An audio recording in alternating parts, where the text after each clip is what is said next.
Leadership today often feels like a race we are all trying to win. Faster results, quicker decisions, constant urgency. But what if true leadership wasn't about speed at all? What if slowing down actually made us more effective? Now, there's a principle borrowed from elite training and combat readiness that says slow is smooth and smooth is fast. It reminds us that when we move with clarity, intention, and presence, results come more powerfully than when we rush. Welcome back, listeners, to the BizBlend Podcast. I'm your host, Sana, and today I am joined by someone who embodies this very principle in both business and life. From the call center to the C suite, from being a CEO to completing 5 Ironman races, Dusty Holcomb has lived the tension between urgency and intentionality.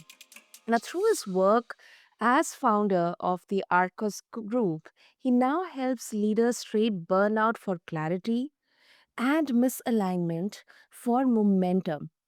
So, together, we are going to explore how this principle translates into everyday leadership and what it means for anyone, for anyone trying to lead with purpose in a noisy, fast paced, ever changing world. So, Dusty, welcome to the show, and I'm really, really pumped up for our conversation on this. Sana, thank you so much. It's delightful to be able to speak to you, and I love that we're going to explore this topic because it's one of the hardest things to do, but one of the most impactful when we take the time to really embrace the idea of the slowing down to be able to move fast. Totally, totally. Um, uh, so Dusty, let's go back into the origin. I mean, uh, was this something that you knew from the beginning, from the beginning of your journey as an entrepreneur, or as an adult, or I mean, when was the first time that you came to hear about this phrase, or you started to explore what exactly does it mean? Yeah, it's interesting, and you mentioned this in your lead in. I had the privilege when I was a very young boy in my early mid teenage years. My brother and I got into competitive shooting, and so we got tucked under the wing of someone who had been sergeant major with the Army Marksmanship Unit, and he taught us how to shoot. And he said, "Hey, we're gonna work on everything very slowly because slow is smooth and smooth is fast. Before we try to learn how to do things quickly, before you try to win the match, what I want you to do is win the fundamental, win the practice of an execution at the smallest level, and then the speed will come."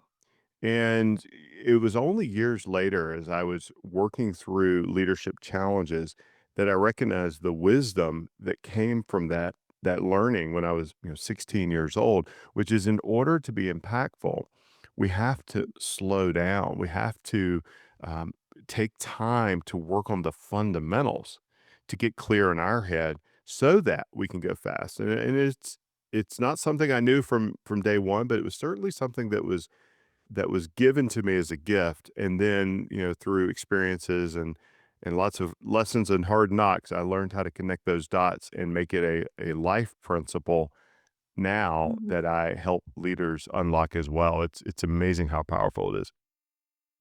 It is, Dusty, and it's almost counterintuitive, because like slowing down to move faster, and especially when I think in the context of leaders who are burned out, it really feels like that ability to pause and reset. It's kind of lost somewhere in that all noise and clutter of hustling, because um, it's natural that when we hear this, we will think, if I slow down, I lose. This is not the time to slow down. It means that I'm weak, and I don't know what to do. So Mm. I mean, what you're describing, it sounds like a permission to do exactly like that. And have you received any kind of skepticism around this? Like the one just I mentioned, that if I slow down, then I lose. I cannot afford to slow down or lose. Yeah, it's very you're exactly right. It is a counterintuitive principle, and it is challenging for people to embrace, and I'll be completely honest, it's challenging for me to execute sometimes because the world moves fast, and there's always this relentless, list of things coming at you, things you need to do, and the challenge is you're never going to get done. And so the real thing is, are you working on the most important things? And yes, I have received skepticism, and people will say, "Well, how am I supposed to get it all done if I slow down?" And then my kind of question back to them is, "Well, how do you know you're working on the most important things? What is it that you're actually doing?" And if you take 10 minutes today to slow down and optimize your time for the most important things, is that more important than reacting to whatever comes up?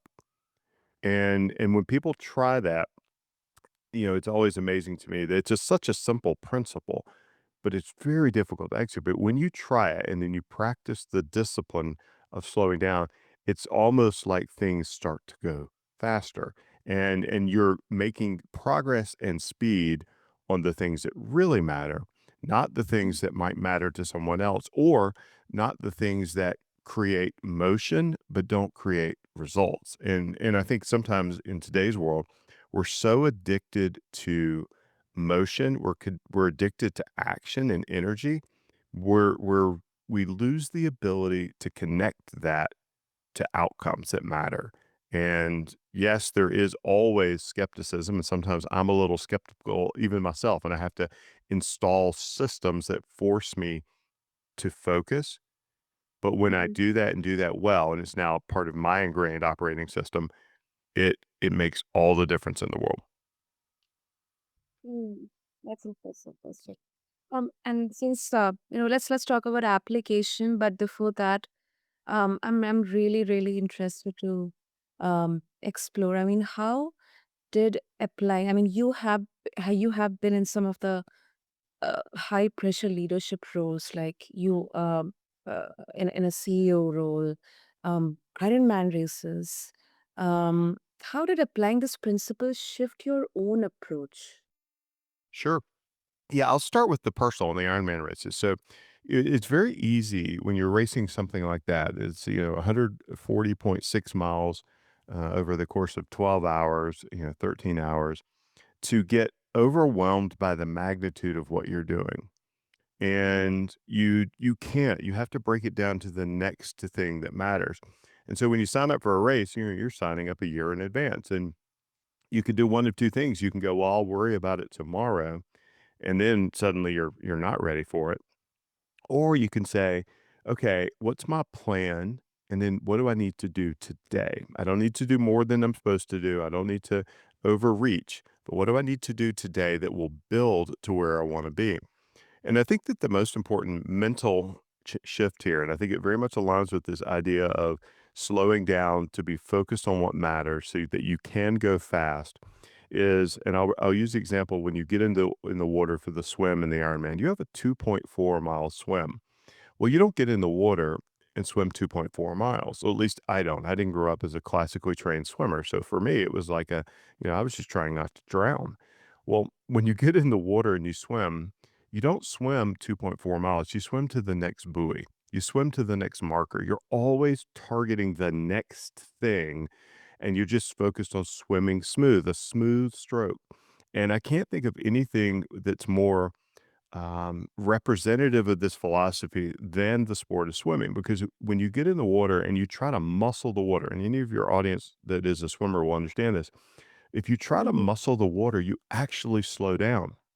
But when you relax and you focus on being smooth, that's when the speed comes. And if you've watched the Olympics or if you watch these world class athletes, it's almost effortless in the way that they move because it's so very smooth. And they've trained themselves to do that. They've broken it down into very finite steps that they've practiced and rehearsed and built.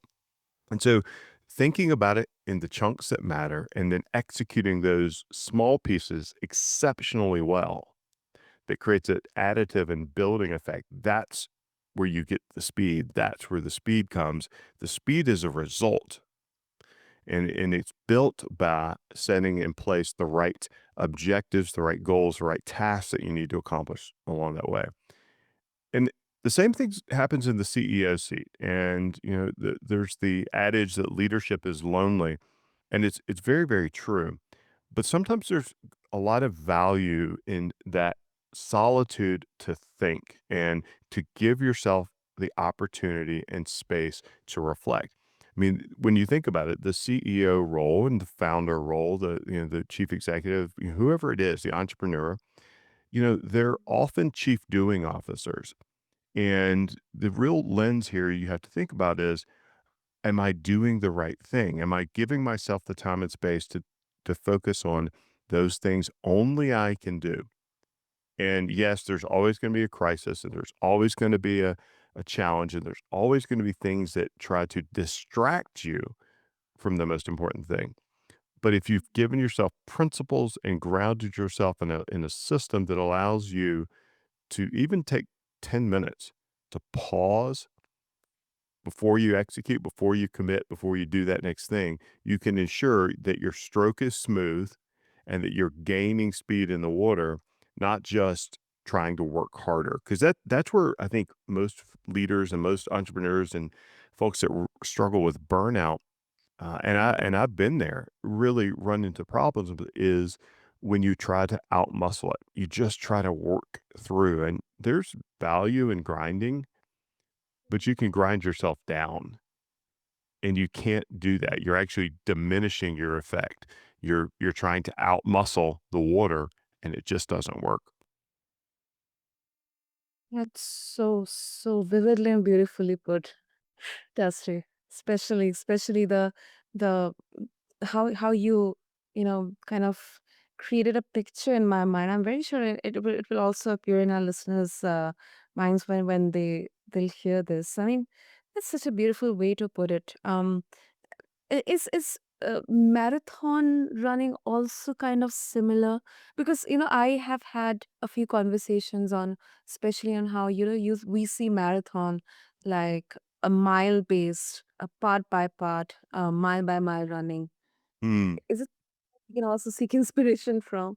I'm just asking. Yeah, I think so. And so it's funny that you asked that. I was just having a conversation with a friend last week about the marathon that he most recently ran. And, in marathon running, we talk about the wall, and the wall happens between miles 18 and 20, where your body physically runs into the wall, and your mind is what gets you through the process. And so the marathon, the challenge he was sharing, it was he went out too fast, and so therefore, when he hit the wall, he'd burned his body out, and he really struggled over the last 8 miles of the marathon. And so that's one of the challenges, like, when I ran, I don't know, it was New York City Marathon a number of years ago. I remember looking down at my watch at the beginning going, "I am going way too fast." And it's natural. You get all the adrenaline, you get it's exciting, and you don't run your game. You don't run your race. And I think that that's one of the reasons I like endurance sports so much. And I think that they're a wonderful metaphor for business, is because you have to run your race, and you have to have your plan, execute your plan, and run your race, not worried about what anybody else may be doing. Yeah, in business, we have to pay attention to competition and all those things, but we have unique value that we're creating, and we have to make sure that we're bringing that to bear. And it takes discipline, and I think that that's the most important aspect, is not only the discipline to slow down or the discipline to recognize when you need to, but the opportunity and the training to allow yourself to see it when it's happening. Because I think that's where most folks, myself included, struggle, is you don't see it in time. You don't have a circuit breaker that allows you to see that you're caught in reactive burnout mode, as opposed to step back, reflect, and then execute more effectively. And perhaps that just you need to take a long walk, but you gotta have time and space to do that. So I think it absolutely applies to marathon, and I think the sports and then the endurance sports are such wonderful metaphors for business because we're in this for the long game, not the 1 mile sprint. True, true. I couldn't agree with you from that. Um, yeah, and if I would like to add my own reflection into this, I think it's less about slowing everything down and Mm, more about finding the rhythm in there.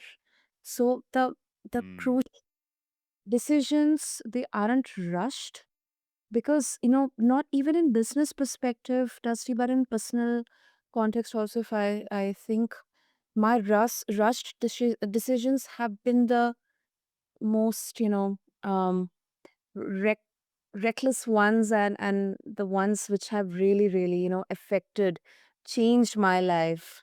But then yeah, I always try to extract the good things, the important learnings out of those random decisions or really fast decisions that I had to make. But the execution, it stays smooth. And I think that's this nuance a lot of leaders, they miss. um, mm. this is something we definitely need to bring more and more into the light. The I next think that's part. let me if you don't mind, I think that's such a wonderful point because by having giving yourself the time and space to think and decide in advance what's important, when you do get that moment where you do have to make the fast decision, it's much Mhm. easier, it's much smoother, and it's much more impactful. So I think that's an exceptional point you just brought out, and I do think it would be something that as leaders think about this to really reflect on. It's not about slowing down. It is about giving yourself the ability to go fast when it matters because you've done the work in advance. Exactly. Exactly. Super. And now this part is, to me, it's one of my favorite, kind of topic of discussion. The servant leadership connection, Dusty. Mm, You often talk about servant leadership, serving, not being served, which mhm. to me is so beautiful. I mean, how does slow is smooth and smooth is fast connect with that? I mean, does serving others require us to intentionally slow down? Well, I think I'll put it in the form of a leadership reaction. If Yeah. you react to a stimuli and you go in and you have someone, there's a situation that's happened and you assume that you understand and you start barking orders, you start assuming you're right, you start attacking the problem, then you might you're going straight to fast. But if you Mm, go in and you understand, hey, help me understand what happened, help me understand where we are, help me understand what you're thinking about, help me understand what I don't know. And we're approaching to ensure that the person is successful. And like, don't get me wrong, sometimes the person's success isn't in the organization or in the seat that they're in, but we're mhm, optimizing for success at the personal level because when they're successful at doing that job, the organization is successful, the customer is happy. That's what we're really going for here. And so giving yourself the opportunity to serve by slowing down to ask the right questions and not going straight to fast as a reactive state is absolutely a case of service because what you will do if you just go straight to fast is you'll train people to react to your fast questions and fast actions, not mhm, think for themselves and prepare for the right answers. So it is a deep connection, but it requires the person to understand going in.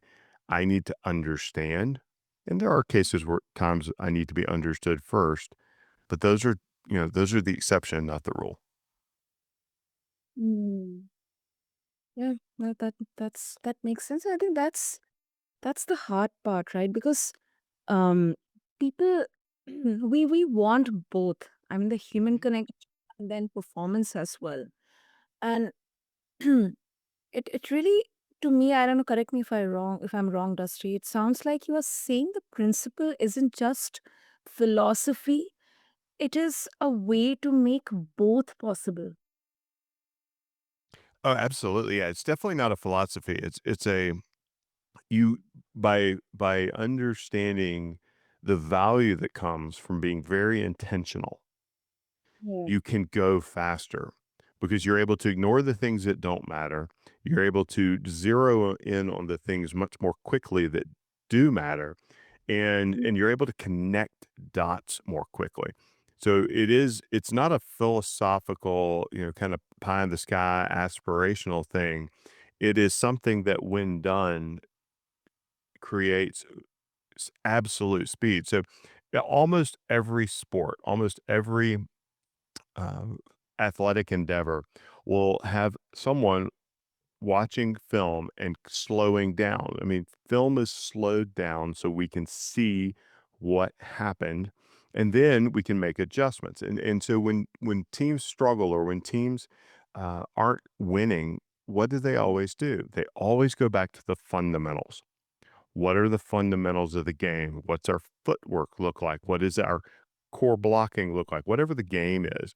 And so when you think about it as the ability to execute, it's absolutely not philosophy, but it's a plan of execution that puts the intentional effort in place first that allows you to move much more quickly in the game when you're playing, and it gives the leader the opportunity to pull up and navigate, because leaders often get pulled down, from 50,000 feet down to 5 feet, and it's really hard to go back and forth. But when you give yourself the time, the space, the opportunity to know when you should go slow, you can absolutely laser in and go fast when you need to. So, not a philosophical thing, very much an intentional execution practice. Definitely. Definitely. Superb. Superb. So, Dusty, if our listeners they would like to connect with you and explore more about the resources that you're providing, what would be the best way? The best way would be to visit our website, arcusgroup.com, ARCQUS group.com. And we put together because we see leaders struggling with all of these things, specifically around burnout. I mean, burnout and the speed and pace of our world today, those are symptoms. They're not the root cause of the problem. We put together a very simple assessment for leaders that they can take. It's for free. They get it all on our on the website to give them a sense of where they may be experiencing a gap and how they might be able to solve that. And they can just find that at burnout2breakout.com, and burnout2breakout.com, take the free assessment, and they can dial in on how do they break free from the chaos that's holding them back. Superb. I'll make sure to have all the links in the show notes for our listeners, easy reference. And Dusty, thank you so much for helping us see leadership through that lens. And you really, really, helped us uh, think, believe that leadership, it isn't a sprint, it is an endurance race.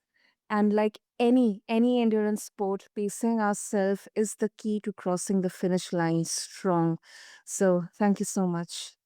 Thank you so much. It was a delightful conversation. I can't wait to learn more and from you, and appreciate the opportunity today. Definitely, definitely. So to all the listeners out there, as you lead, whether it's a team, company, or even just yourself, remember that the real speed comes from clarity, not chaos. May you give yourself permission to slow down so you can lead with greater impact and longevity.